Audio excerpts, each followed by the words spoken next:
تاني حاجة يا بنات، خلي بالكم من نفسكم، ما تضمنوا أي زول، ما تضمنوا أي راجل في الدنيا، لا أخوك لا عمك لا خالك لا أبوك لا أي زول.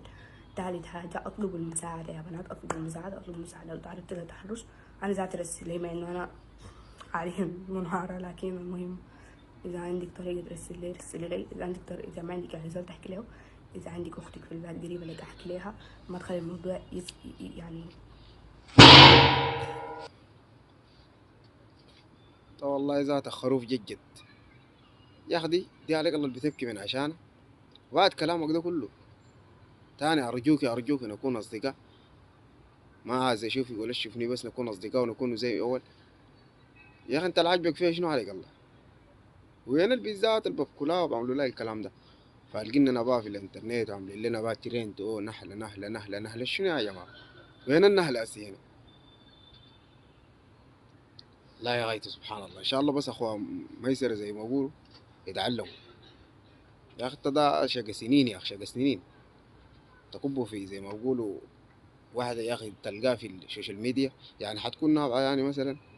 والحاجة التانية بتنصح في أخواتك، قالت لهم ما تثقوا في أخوكم ولا أبوكم ولا عمكم ولا خالكم، يعني ما يثقوا في أي زول. كيف يعني تثق فيك يعني؟ بس بالعقل كده تثق فيك كيف؟ أنت من بدايتك كان زي ما بقول اختيارك كان خاطئ، عشان كده دي النتيجة بتاعتك. وأنت لسه شنو مصير تخش في الغلط وتقع في الغلط تاني. يعني أنت هتستفيد منها شنو؟ قول بقى صديقتك تراسلت معاك وتونست معاك من بعيد، أنت قلت يعني هتستفيد شنو بس مثلا؟ انت في زول غشاك قال لك البت دي بتلدي نبي ولا شنو؟ يا زول يا زول عليك الله، انت زي بعد زي ما ركبت السنبك ده مرتين، ها المرة التانية ما تركب. كون نفسك من جديد وابني نفسك وشوف لك بيت ناس عديل، تكون ما في أي زول عارفها ولا في ميديا ولا في هناي. ها دي كده بتعيش معاك لقدام. لكن نصيحتي لك، لو دار تحب والله بيت من السوشيال ميديا، اقسم بالله ما بتنفع. ما بتنفع يا هادي زي نهلة دي. واسي هي قالت شنو؟ قالت لو دارين تراسلوني راسلوني، رغم انه انا قال نفسياتي تعبانه، وهي بتضحك. يا اخي دي تعبانه من وين؟ والله دي متكيفه انا بغالي مبسوطه شديد، عندها هدف وانت حققته لها. يعني حتكون زعلان على شنو يعني مثلا؟ وهي ذات المفروض مثلا اختلفت معاك، من الصح انه تجي راجع لاهلها هنا.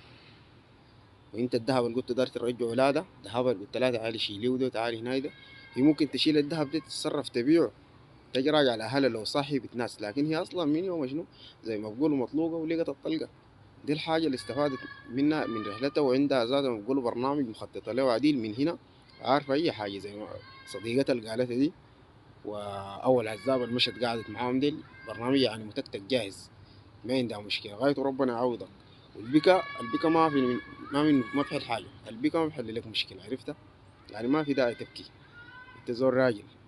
وانت ذاتك شنو بتمثلنا نحن، كوننا نحن نبكي دي؟ لا يا حار يا أخي، ابقوا عافية غايته. والترند ده على الله اقفلوا على كده خلاص، تاني ما دارين اي حاجه. اقفلوا برا ميسره برا نحله. نحله شنو يا اخي؟ دي نحله يا اخي، دي عضتنا الله ينعلك يا اخي. عليك يا اخي.